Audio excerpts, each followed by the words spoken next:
చెప్తే నేను కూడా అలాగే ఏకీభవిస్తూ కన్నీరు కారుస్తూ ఉన్నాను.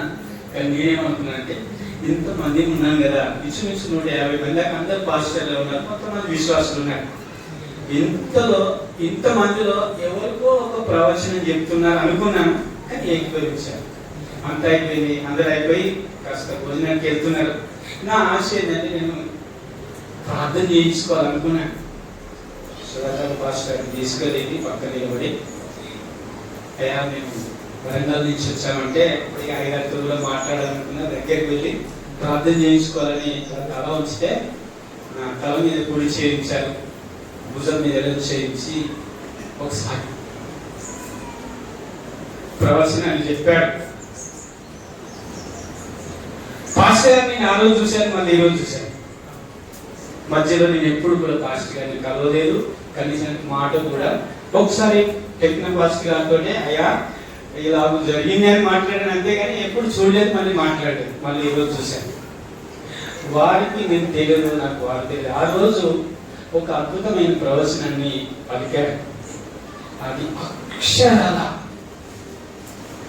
అలా మన కళ్ళ ముందు ఉన్నట్టుగా అది జరిగింది.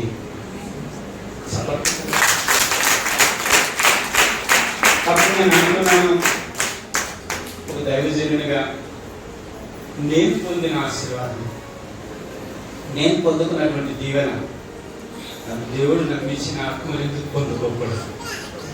ఖచ్చితంగా ప్రవచనం, స్వస్థత తప్పకుండా మా సంఘటన కూడా పొందుకోవాలని ఒక 3 నెలల తర్వాత ఏదైతే జరిగిందో దానిని బట్టి అప్పుడు తీర్మానం తీసుకున్నా. ఎప్పుడు సమయం దొరికిద్దా కానీ సమయాన్ని చూస్తూ ప్రార్థన చేస్తూ ఇంచుమించు అంటే సంవత్సరంలో 3 నెలలు తీసేది 9 నెలలు.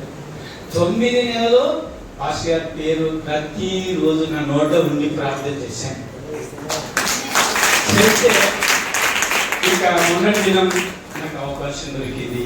ఈరోజు దేవుడిలాగా నడిపించి ఇలాగా అద్భుతమైన ప్రవచనాలు, అద్భుతంగా అనేక దేవుడు దర్శించడం జరిగింది.